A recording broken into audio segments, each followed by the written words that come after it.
Bienvenue pour un nouvel épisode de votre émission depuis Washington. Nous aborderons cette semaine les axes suivants. Rabat accueille la 5e réunion de l'Alliance globale pour la mise en œuvre de la solution à deux États.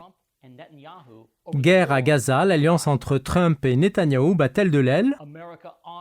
Journée des anciens combattants et une commémoration annuelle à Washington. Le Royaume du Maroc a déployé des efforts diplomatiques majeurs en accueillant la 5e réunion de l'Alliance mondiale pour la mise en œuvre de la solution à deux États, organisée en collaboration avec le Royaume des Pays-Bas. Cette réunion d'envergure a rassemblé des délégués issus de plus de 50 nations dans l'optique de redynamiser le processus de paix entre Palestiniens et Israéliens.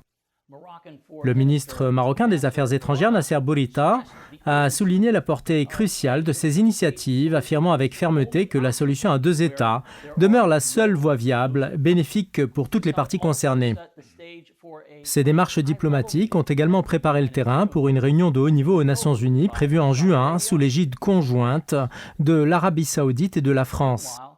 Par ailleurs, la question se pose quant à la poursuite même du conflit actuel à Gaza. Serait-elle la cause première de cette tension persistante? Des signes de désaccord semblent apparaître entre le président américain Trump et le premier ministre israélien Netanyahou. Ce dernier s'est vu adresser des critiques par Donald Trump qui a exprimé son mécontentement face à la prolongation des opérations militaires israéliennes, appelant à une cessation des hostilités, un revirement notable par rapport à son soutien traditionnel à Israël. Les tensions ont par ailleurs été exacerbées suite à la démission de Jake Wood, chef de la nouvelle fondation humanitaire soutenue par Washington, qui a dénoncé le non-respect des principes humanitaires fondamentaux et les entraves croissantes à l'acheminement de l'aide vers Gaza dans ce contexte de combat intense. La crise s'est intensifiée lorsque Netanyahou a conditionné tout cessez-le-feu à l'acceptation du plan controversé de Trump visant à la réinstallation des populations de Gaza dans les pays voisins, initiative vivement critiquée et largement rejetée, accusée de violer le droit international et assimilée à un possible nettoyage ethnique. Alors même que les efforts diplomatiques se poursuivent à Rabat, tandis que les tensions s'accentuent entre Washington et Tel Aviv, le chemin vers la paix demeure ardu et semé d'embûches. Néanmoins, la communauté internationale nourrit l'espoir que ces échanges renouvelés permettront de surmonter ces défis et d'aboutir à une résolution durable. En parallèle, l'Amérique a marqué une pause lors de la journée des anciens combattants, rendant un hommage solennel à ceux qui ont sacrifié leur vie pour la défense de la liberté, rappelant ainsi le lourd tribut inhérent à la quête de la paix. Of the cost of peace. To discuss these topics with me in the studio, pour approfondir ces points, nous avons le privilège d'accueillir aujourd'hui Dan Arbel, chef au Centre d'études israéliennes de l'Université américaine de Washington, ancien diplomate ayant consacré 25 années au service diplomatique israélien, notamment en tant qu'ambassadeur adjoint à Washington. Khalid Safari. Nous recevons également Khalid Safouri, fondateur et président de la National Interest Foundation, chroniqueur de renommée dans plusieurs médias internationaux tels que CNN, CBS, BBC, The Washington Post ou l'American Conservative.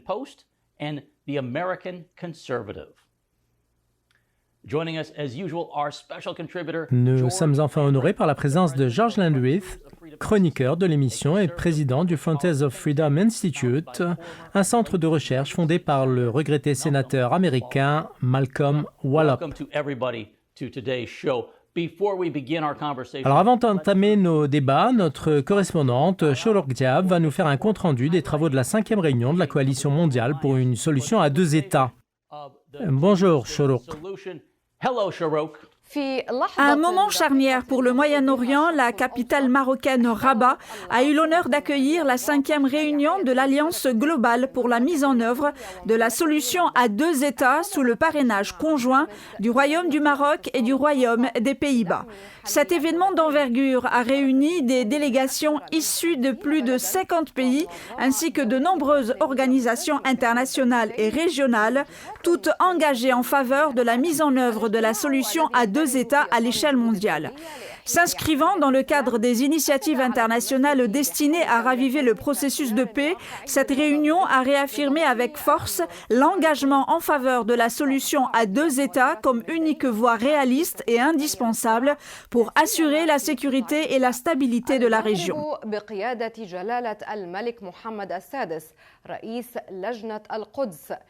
Sous la conduite éclairée de Sa Majesté le roi Mohammed VI, président du comité Al-Quds, le Royaume du Maroc a témoigné à travers cette initiative de son engagement inébranlable à soutenir la cause palestinienne et à œuvrer pour rapprocher les positions des parties prenantes. Dans son allocution inaugurale, le ministre des Affaires étrangères, M. Nasser Bourita, a souligné que toute paix juste et pérenne repose avant tout sur une volonté politique sincère et sur le respect des droits légitimes du peuple palestinien, parmi lesquels l'établissement d'un État indépendant avec Al-Quds Est comme capitale. Les travaux se sont conclus par un ensemble de recommandations substantielles, parmi lesquelles figure l'intensification du soutien humanitaire au peuple palestinien, ainsi que l'appel à l'abstention de toute mesure unilatérale, notamment celle portant sur les colonies ou la modification du statut juridique d'Al-Quds. Il fut également convenu de constituer un groupe technique de suivi chargé de traduire les propositions en actions concrètes, ouvrant ainsi la voie au retour des deux parties à la table des négociations.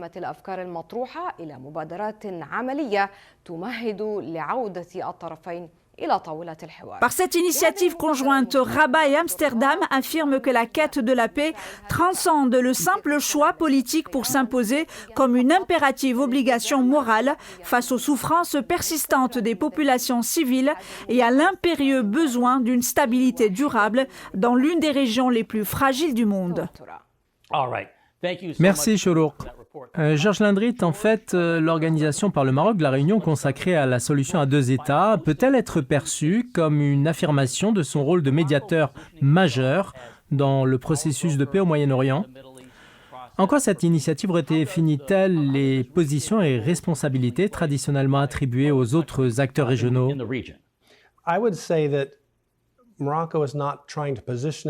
Il convient de souligner que le Maroc ne cherche nullement à s'aligner sur une orientation spécifique, mais vise avant tout à atteindre des résultats concrets et bénéfiques. Si l'application pragmatique de ces résultats revêt une importance capitale, il est tout aussi évident que cette démarche confère au Royaume un statut reconnu. Le Maroc a toujours joui d'un respect mondial inébranlable tout au long de son histoire. À titre d'exemple, la souveraineté marocaine sur le Sahara est aujourd'hui largement reconnue à l'échelle internationale. Ce succès découle de son engagement indéfectible en faveur de la paix et de la stabilité, ainsi que de ses liens historiques profonds tant avec le monde arabe qu'avec l'Occident. Grâce à cette position singulière, le Maroc se révèle être un acteur incontournable, capable de bâtir des ponts dans cette région stratégique, particulièrement sur cette question cruciale. Il dépasse ainsi le cadre d'un simple protagoniste régional pour s'imposer en tant qu'entité diplomatique internationale, jouissant d'une crédibilité solide auprès de toutes les parties prenantes, car il a toujours privilégié la raison et la logique à l'affrontement partisan. La réalité est que le Royaume nourrit un profond intérêt pour le pragmatisme et la concrétisation de résultats tangibles. C'est dans cet esprit que le Maroc place la paix au-dessus de toute idéologie et s'emploie à promouvoir cette valeur en s'appuyant sur la crédibilité patiemment acquise au fil de son histoire, dans le but d'atteindre des succès majeurs. Bien, je vous remercie, Georges. Dan Arbel, soyez le bienvenu. Au regard des circonstances actuelles et de l'escalade dramatique à Gaza, ne peut-on craindre que l'idée d'une solution à deux États ne soit encore reléguée à plus tard? Quelle est votre analyse de cette situation?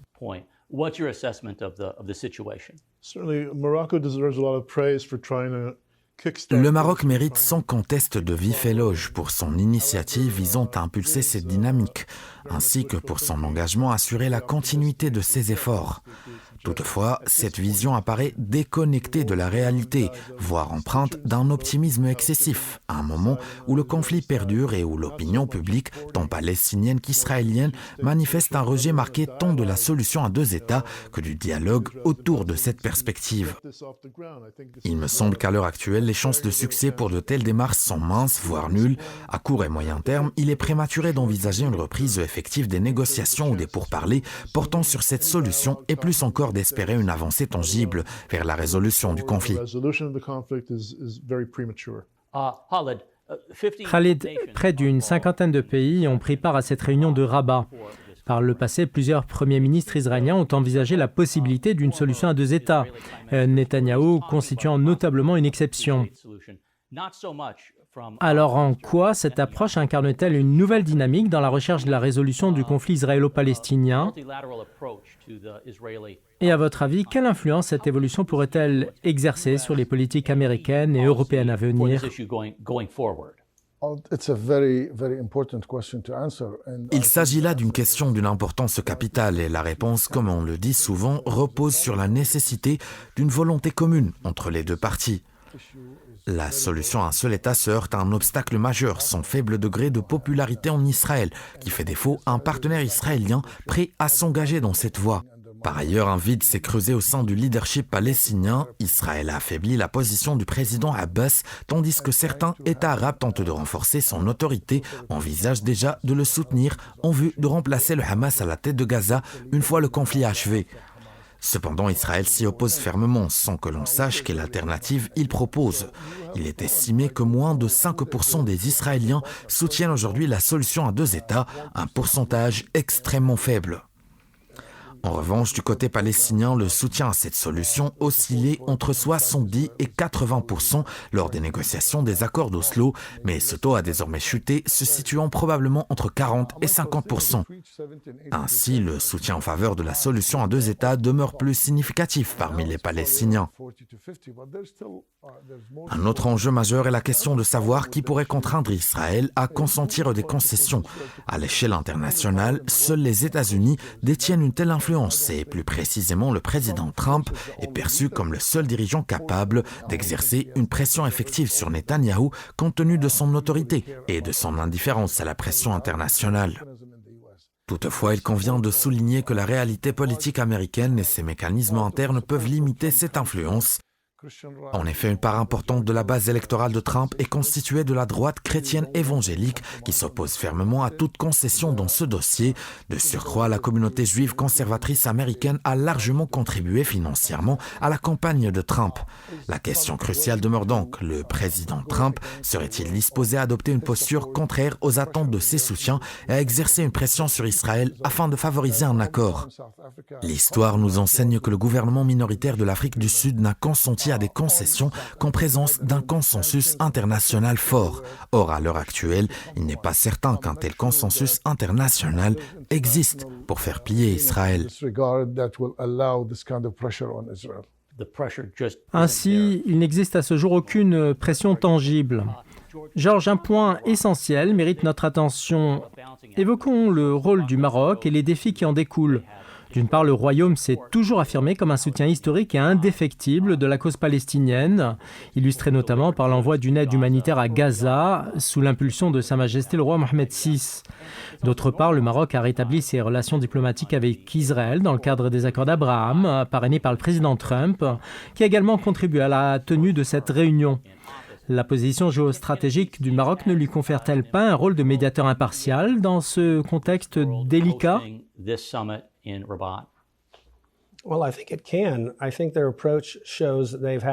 Oui, je le crois également. L'approche pragmatique adoptée par le Maroc lui confère la capacité de maintenir un équilibre délicat.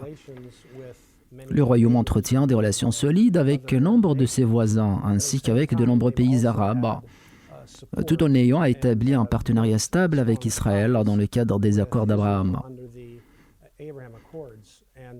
Ainsi, le véritable enjeu pour le Maroc, comme l'a justement souligné Khaled, réside dans la nature même de la solution à deux États. dans le sens reste incertain. Cela implique-t-il la création d'un territoire permanent servant de base à des tirs de roquettes, à l'instar des événements du 7 octobre dernier? Ou bien la solution à deux États signifie-t-elle l'émergence d'un État stable à l'image de l'Algérie, avec des relations apaisées similaires à celles de la Jordanie et de l'Égypte? C'est précisément pour cette raison que le Maroc occupe une position si stratégique dans ce dossier. Le Royaume est perçu comme un acteur capable d'apporter une crédibilité indispensable aux tentatives de réorienter cette approche, afin qu'il ne se réduise pas à une simple rampe de lancement pour de nouvelles attaques iraniennes contre Israël. Il importe de souligner qu'Israël conserve un droit légitime à la défense. Bien, Dan Arbel, tournons-nous à présent vers Israël. Quelle est la position actuelle du gouvernement israélien? Comment se déroule, au sein même de la société israélienne, le débat autour de la solution à deux États? Certaines voix continuent de plaider en faveur de cette option, comme l'a souligné Khalid. Alors, à quoi ressemble aujourd'hui la dynamique des discussions internes sur ce sujet crucial?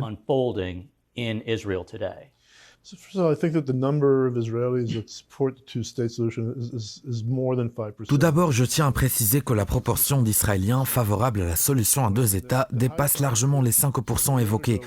J'estime qu'elle se situe actuellement entre 15 et 20%, alors qu'elle avoisinait les 40% il y a quelques années.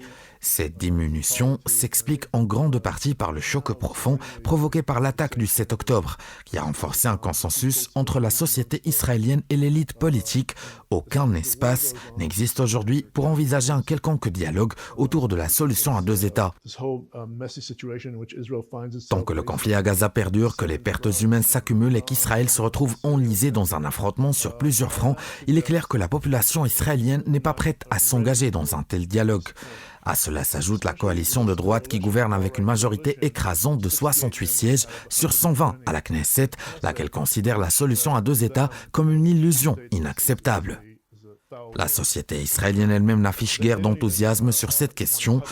Je suis convaincu que cela pourra ouvrir la voie à des négociations aboutissant à une résolution durable du conflit, fondée sur la solution à deux États.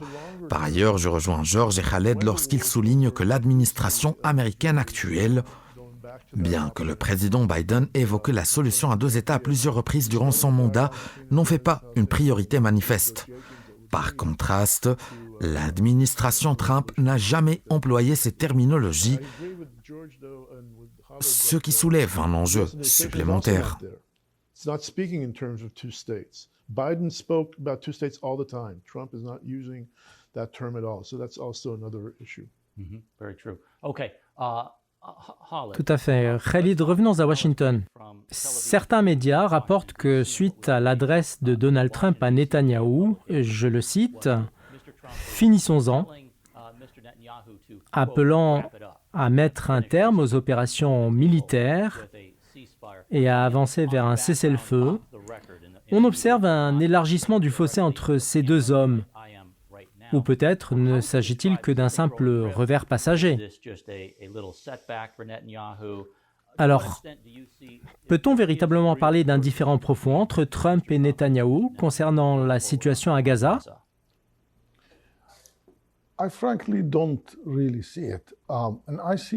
Honnêtement, je ne perçois pas un écart aussi marqué entre eux. Ce que j'observe plutôt, c'est un désaccord analogue à celui qui s'est manifesté entre Biden et Netanyahou lorsque le président américain avait exprimé à plusieurs reprises son inquiétude face au déroulement du conflit à Gaza en raison du lourd tribut payé par des dizaines de milliers de civils palestiniens. Toutefois, Biden n'a jamais exercé une pression véritablement décisive pour contraindre Netanyahou à infléchir sa politique et la situation actuelle avec le président Trump s'inscrit dans une dynamique comparable, bien que ce dernier prétende disposer d'une influence supérieure à celle de son prédécesseur. Biden comme Trump nourrissent une loyauté profonde envers Israël, au point que les médias israéliens eux-mêmes reconnaissent en Trump le dirigeant étranger le plus populaire dans le pays. Tant la presse que les responsables politiques israéliens s'accordent unanimement pour estimer que Trump a mieux servi les intérêts d'Israël que Lord Balfour, notamment en étant à l'initiative des accords d'Abraham. À son retour à la présidence, il a fourni à Israël des armements que Biden avait retenus au cours des 6 derniers mois de son mandat, considérant que les actions militaires israéliennes dans les zones résidentielles de Gaza étaient excessives. Trump a ainsi autorisé la livraison d'armes d'une valeur de 630 millions de dollars, incluant 11 bombes Moab, armes lourdes dont Bush, Obama et Biden s'étaient refusés à doter Israël. Ces engins sont spécifiquement conçus pour percer les infrastructures fortifiées en Iran, notamment celles liées au programme nucléaire. Par ce geste, Trump a offert à Israël un levier de pression considérable pour manifester son mécontentement face à la poursuite du conflit. Pourtant, il choisit de ne pas user de cet atout et je demeure incertain quant aux raisons, hormis le fait qu'il doit son élection au soutien indéfectible de la droite chrétienne ainsi qu'aux généreux dons des conservateurs juifs américains.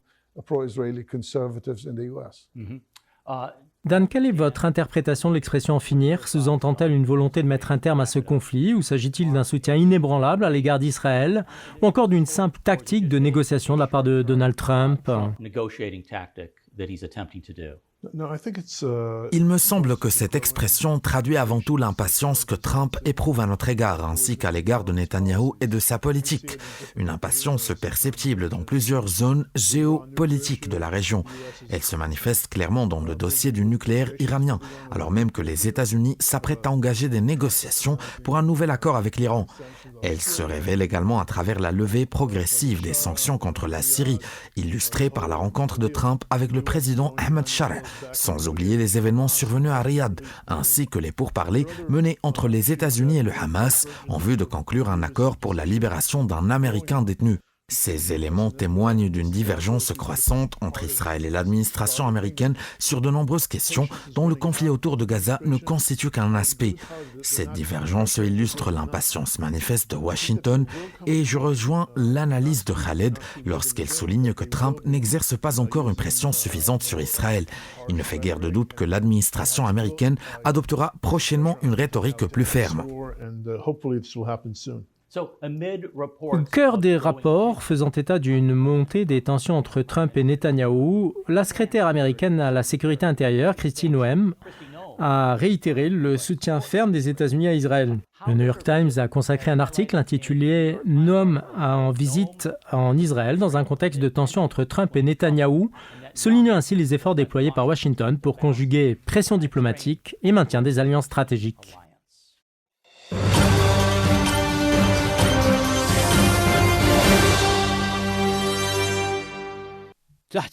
Kristi Noem s'est rendue en Israël dans un contexte marqué par des tensions palpables entre Trump et Netanyahou. Le New York Times, par le biais de son correspondant à Tel Aviv, Jonathan Rhys, a consacré un article à cette visite.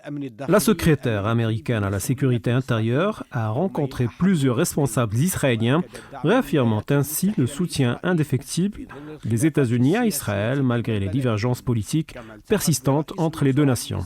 Au cours de son séjour, Mme Noem a également rencontré le Premier ministre Benjamin Netanyahou ainsi que le ministre des Affaires étrangères Gideon Sa'ar, alors qu'elle assistait à une cérémonie commémorative en hommage à 2 officiers israéliens tombés lors d'une fusillade à Washington.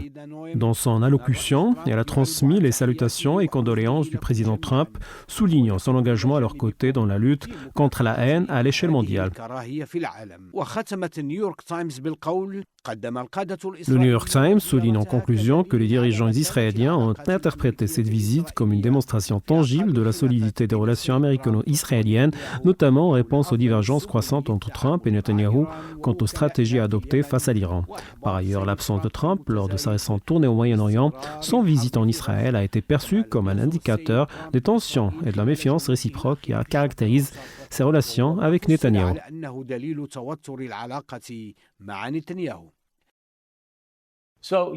Donald Trump, on le voit, poursuit l'envoi de hauts fonctionnaires à Tel Aviv, témoignant ainsi de son engagement actif dans la région. George, le président américain a explicitement affirmé sa volonté de concilier les intérêts de ses alliés sans privilégier l'un au détriment de l'autre. Alors comment interpréter ces appels ? Ces sollicitations répétées en faveur d'une cessation rapide des hostilités peuvent converger avec les attentes de ses alliés arabes, mais elles le placent en opposition directe avec Netanyahou.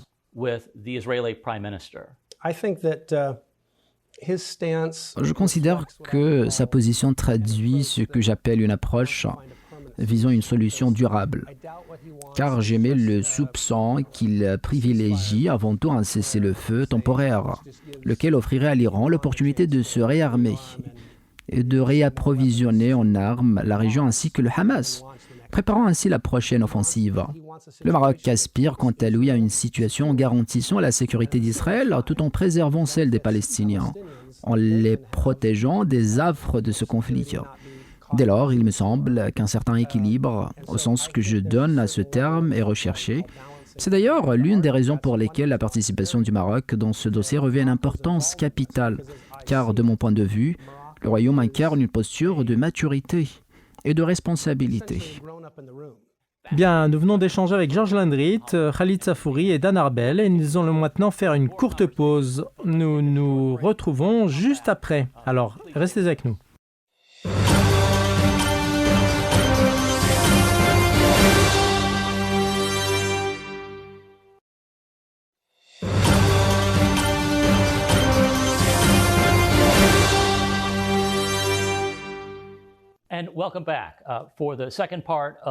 Nous voilà de retour pour la suite de votre émission depuis Washington. Nous souhaitons encore une fois la bienvenue à nos invités, Dan Arbel et Khalid Safouri, ainsi qu'à notre chroniqueur Georges Lendrit.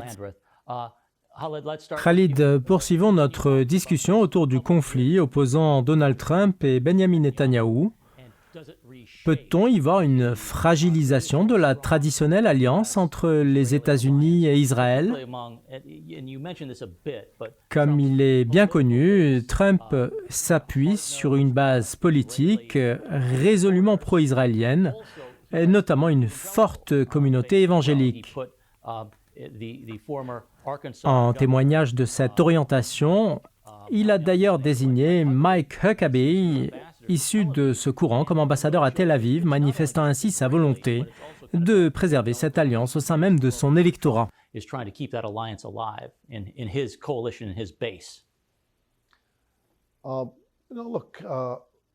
Il convient d'adopter une posture réaliste. Le président Trump a rendu à Israël un service considérable en exerçant une pression déterminante sur plusieurs pays arabes, conduisant à la signature des accords d'Abraham. Ces accords auxquels ont adhéré les Émirats arabes unis, le Bahreïn, le Maroc ainsi que le Soudan ont constitué un appui majeur pour l'État hébreu. Israël demeure depuis longtemps isolé au sein de la région et ce malgré la conclusion de 2 traités de paix historiques avec l'Égypte puis la Jordanie, lesquels n'ont pas véritablement abouti à une normalisation substantielle. Néanmoins, grâce aux accords d'Abraham, le volume des échanges commerciaux entre les Émirats arabes unis et Israël atteint des proportions considérables, surpassant de loin ceux établis avec l'Égypte et la Jordanie, bien que ces derniers aient signé des traités respectivement il y a plus de 40 et 35 ans. Ainsi, le président Trump a indéniablement apporté une contribution majeure à Israël. Il me paraît donc légitime de fonder toute forme de pression envers Israël sur l'aide précieuse et tangible qu'il a reçue. Après avoir œuvré positivement pour Israël, y compris selon la perspective israélienne elle-même, Trump est en droit de demander à Israël de prêter une oreille attentive à ses requêtes. Je vous ai tant aidé, il est désormais temps que vous apportiez votre aide à votre tour. Les États-Unis ont en effet été confrontés à de nombreuses difficultés au Moyen-Orient, dont la cause première réside dans leur soutien inconditionnel à Israël. Cette alliance a contribué à dégrader la popularité américaine dans la région, marquée par des conflits récurrents, qu'il s'agisse de l'invasion israélienne du Liban en 1982 ou de la récente guerre à Gaza. Or, les États-Unis ont besoin d'assurer la stabilité économique régionale, notamment parce que les réserves pétrolières du Golfe représentent entre 20 et 25% des réserves mondiales. Par conséquent, la stabilité de cette région est un impératif stratégique pour Washington. Il importe de rappeler que le soutien de la droite chrétienne américaine à Israël est en réalité fondé sur des motivations d'ordre religieux et racial. Cette mouvance aspire au retour du Christ après un conflit majeur qui culminera avec le rassemblement des Juifs du monde entier en Terre Sainte où, selon leurs croyances, les Juifs élimineront les musulmans. Ce dogme est perçu comme une insulte par une large part de la population israélienne, bien que certains y discernent une opportunité qu'il conviendrait d'exploiter. Dan Arbel, abordons la question cruciale de l'acheminement de l'aide humanitaire destinée aux Palestiniens de Gaza, notamment en matière d'énergie, de médicaments, de denrées alimentaires en pleine crise humanitaire. Jake Koo, directeur exécutif de la Fondation humanitaire pour Gaza, organisme bénéficiant du soutien des États-Unis, a récemment présenté sa démission invoquant l'incapacité des dispositifs actuels à garantir une neutralité effective. Alors cette démission traduit-elle l'existence de tensions internes au sein de l'administration américaine et de ses entités affiliées quant à la gestion et la distribution de l'aide humanitaire à destination de Gaza?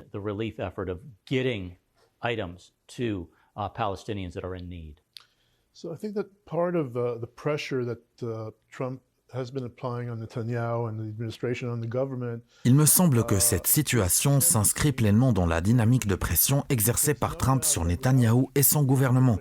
En effet, sans l'impulsion ferme de l'administration Trump, il est peu probable qu'Israël aurait consenti à la reprise de l'aide humanitaire à Gaza. Les ministres d'extrême droite composant le cabinet Netanyahou avaient initialement promis qu'aucun grain de blé ne franchirait les frontières de Gaza tant que le Hamas ne libérerait pas l'ensemble des prisonniers israéliens. Pourtant, nous constatons désormais l'arrivée timide d'un premier flux d'aide, laissant entrevoir l'espoir d'un renforcement progressif des livraisons humanitaires dans les semaines à venir. Si des divergences notables persistent entre Israël et les États-Unis quant à la gestion de cette aide, il apparaît néanmoins qu'Israël a partiellement cédé aux exigences américaines en autorisant l'entrée d'une part de cette assistance. Toutefois, la démission de Jake Wood à la tête de la Gaza Relief Foundation illustre clairement les tensions sous-jacentes entre les deux alliés sur ce dossier. Il est donc vraisemblable que Wood ait considéré son rôle comme compromis face à ces entraves répétées. Néanmoins, il est probable que la pression continue exercée par Washington contraindra Israël à autoriser dans un avenir proche un acheminement plus conséquent et effectif de l'aide humanitaire à destination de Gaza.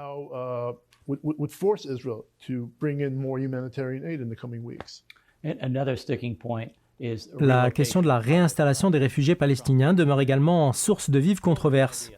Khalid, le président Trump, ainsi que Benjamin Netanyahou ont envisagé l'idée de reloger ces réfugiés dans des pays voisins tels que l'Égypte ou la Jordanie. Cependant, la majorité des États limitrophes a fermement rejeté cette proposition, à l'exception de quelques-uns qui se sont déclarés disposés à en accueillir une partie. Ne pourrait-on pas alors s'interroger, Benjamin Netanyahou instrumentalise-t-il cette proposition comme un levier de négociation, voire comme un prétexte politique visant à différencier la mise en œuvre d'un cessez-le-feu à Gaza? Il convient de souligner que le plan proposé par Trump a été rejeté par la quasi-totalité des pays arabes, y compris l'Égypte et la Jordanie, pourtant bénéficiaires d'une aide américaine substantielle. La Jordanie perçoit environ 2,2 milliards de dollars, tandis que l'Égypte reçoit près de 2,5 milliards. À la suite du refus jordanien, les États-Unis ont, selon toute vraisemblance, retenu près de 70% de leur assistance financière à la Jordanie, mesure qui ne s'est toutefois pas appliquée à l'Égypte. Cette pression visait clairement à contraindre la Jordanie à accepter le déplacement d'au moins 1 million de Palestiniens de Gaza sur son sol, démarche constitutive d'une violation flagrante du droit international, lequel prohibe le transfert forcé de populations, qu'il s'agisse de territoires occupés ou non, ainsi que toute pression tendant à ce déplacement. Cette position est unanimement rejetée par la communauté internationale et suscite une opposition ferme de tous les pays du monde, en plus du refus catégorique des États arabes concernés. Lors de sa visite en Arabie Saoudite, au Qatar et aux Émirats Arabes Unis, les dirigeants de ces pays lui ont clairement signifié leur opposition à ce projet, insistant sur le fait que la majorité des habitants de Gaza désirent demeurer sur leur terre et que la levée du siège de Gaza constituerait la démarche la plus appropriée.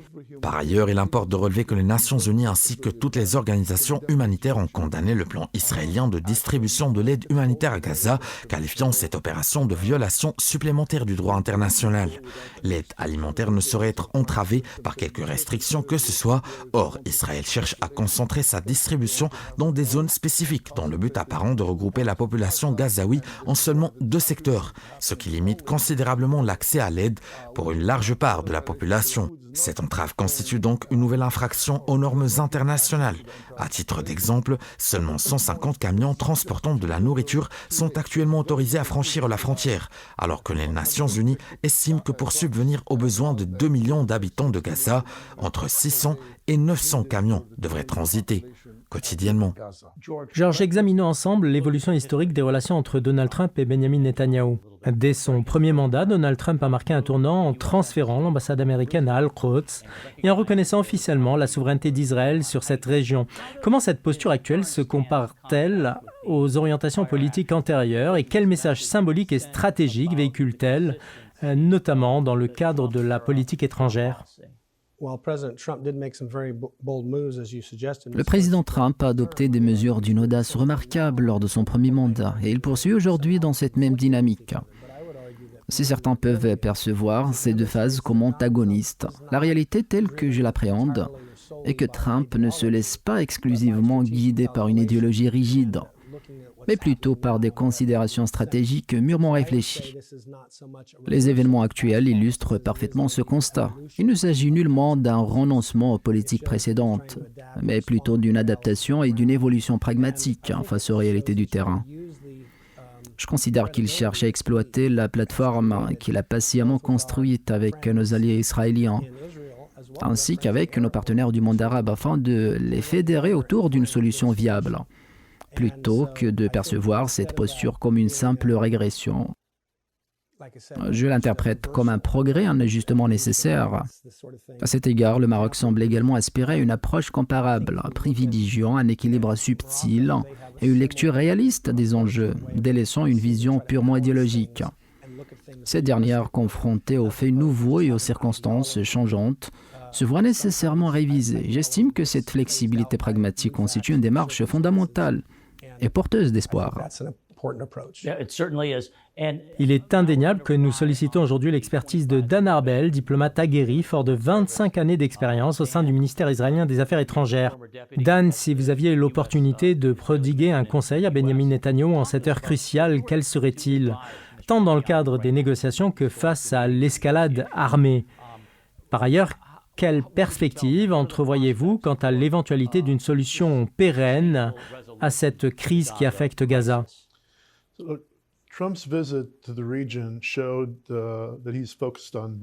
La visite de Trump dans la région s'est articulée principalement autour des relations bilatérales entre les États-Unis et les États du Golfe, avec pour objectif majeur de renforcer les investissements du Golfe sur le sol américain. Dans chacun des pays visités, il a été clairement exprimé que la guerre devrait cesser et que Trump devrait exercer une pression accrue sur Netanyahou. Conscient que pour mobiliser les milliers de milliards de dollars issus du Golfe, il lui faudrait intensifier cette pression sur Israël. Trump s'est engagé dans cette voie. Il me semble qu'Israël fait aujourd'hui face à une pression internationale croissante tant en Europe que dans le monde arabe. Il est essentiel de comprendre que la posture de Netanyahou est profondément ancrée dans des considérations politiques.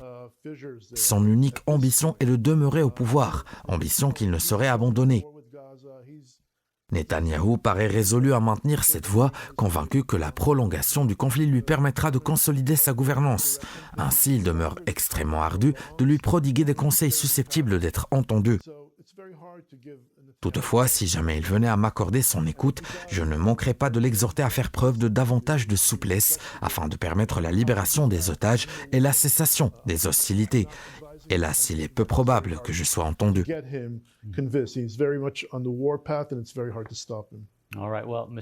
Bien, alors Monsieur Netanyahou, si vous avez bien suivi, votre conseiller diplomatique vous a prodigué des recommandations précieuses.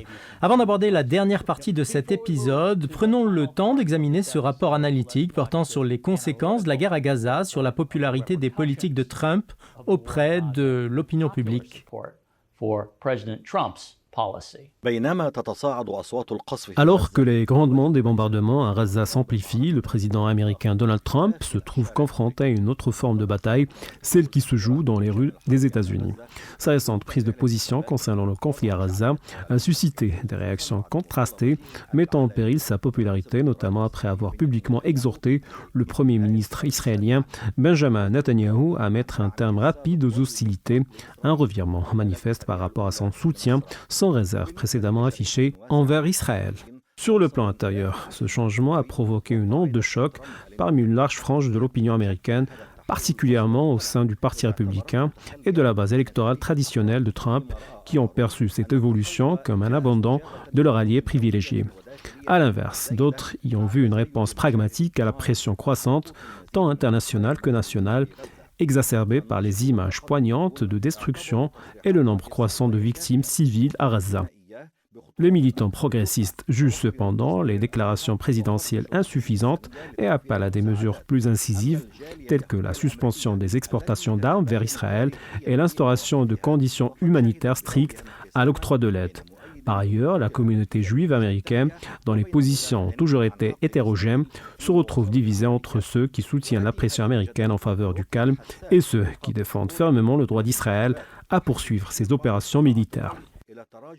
Cette controverse survient à un moment délicat, à quelques mois des élections, alors que certains sondages font état d'une légère érosion de la popularité de Trump dans plusieurs États clés. En définitive, la politique de Trump à l'égard de Gaza ne se mesure pas uniquement à son effet sur le terrain, mais aussi à son impact tangible sur le paysage politique américain. La guerre conduite par Netanyahou contre Gaza semble désormais marquer profondément l'opinion publique américaine, après avoir brièvement désorienté son prédécesseur, Joe Biden.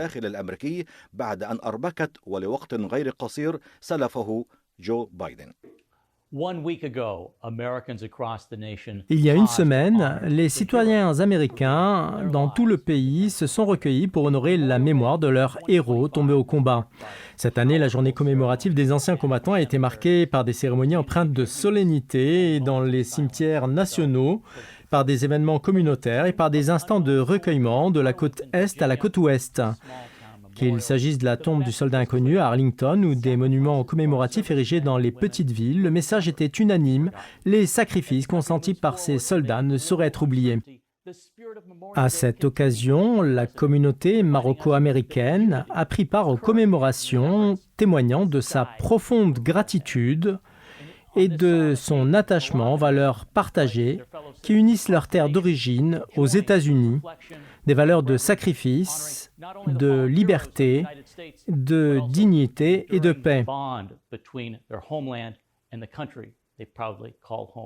Lors de son allocution, le président Trump n'a pas manqué de critiquer plusieurs de ses prédécesseurs, dont le président Biden, tout en soulignant les défis que rencontre la frontière sud au début de son second mandat.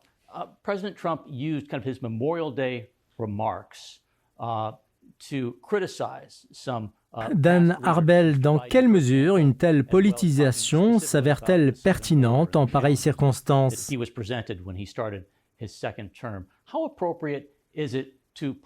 Pensez-vous que son message ait trouvé une résonance auprès des familles des soldats honorés?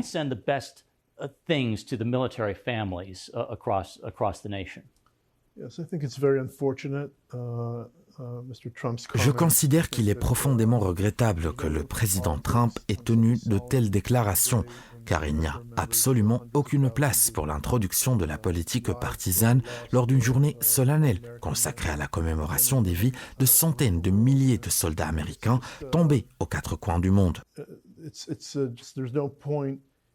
Ce genre d'intervention était non seulement inopportun, mais il ne devrait en aucun cas se reproduire.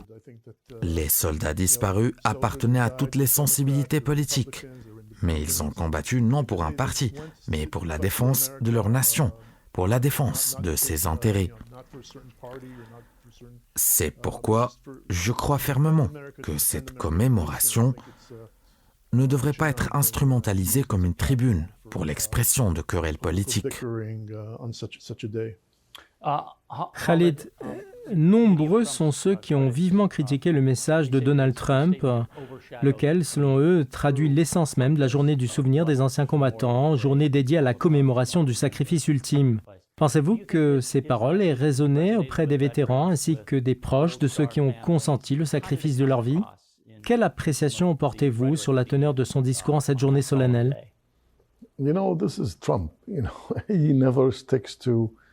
Comme vous le savez, telle est la nature même de la personnalité de Donald Trump. Il ne se conforme jamais strictement aux discours qui lui sont préparés et s'autorise fréquemment des déclarations inattendues.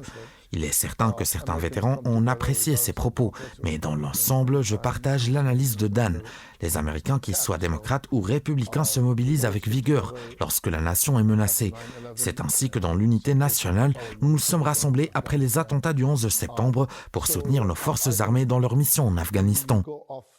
Lorsque Trump déroge au script convenu, il suscite inévitablement l'indignation. Et c'est là l'un de ses principaux défis.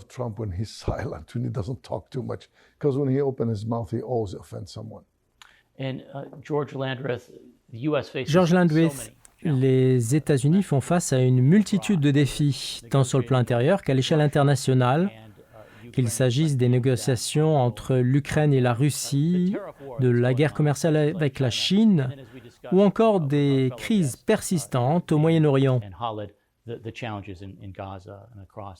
Alors, comment ces enjeux reflètent-ils, selon vous, le rôle global de l'Amérique sur la scène mondiale, ainsi que son degré d'engagement dans des opérations militaires extérieures? Il est indéniable que toutes les paroles qu'il a prononcées lors de la commémoration du jour des anciens combattants n'ont pas nécessairement résonné auprès de l'ensemble du public. Toutefois, certains éléments ont sans doute trouvé un écho favorable, notamment l'appel à célébrer la puissance de l'Amérique ainsi que le sacrifice de ceux qui se sont dévoués à sa défense. Il a également réaffirmé sa conviction que la politique étrangère doit faire preuve d'audace, de patriotisme et selon ses propres termes de retenue. Nous voici arrivés au terme de cet épisode de votre émission depuis Washington. Nous espérons sincèrement que nous aurons su retenir votre attention. Nous vous invitons à soutenir notre émission en la suivant sur les réseaux sociaux de Médien TV, notamment sur LinkedIn, où sont partagés les liens vers les épisodes ainsi que des contenus exclusifs des coulisses de cette émission. Nos remerciements les plus chaleureux à nos invités, Dan Arbel et Khalid Safouri, ainsi qu'à notre chroniqueur George Landreth et à notre correspondante Sholok Diab. Merci également à toute l'équipe de production sous la direction du réalisateur et producteur Mohamed Saïd Al-Wafi. Nous vous donnons rendez-vous la semaine prochaine pour un nouvel épisode de votre émission depuis Washington. Of Men, Washington.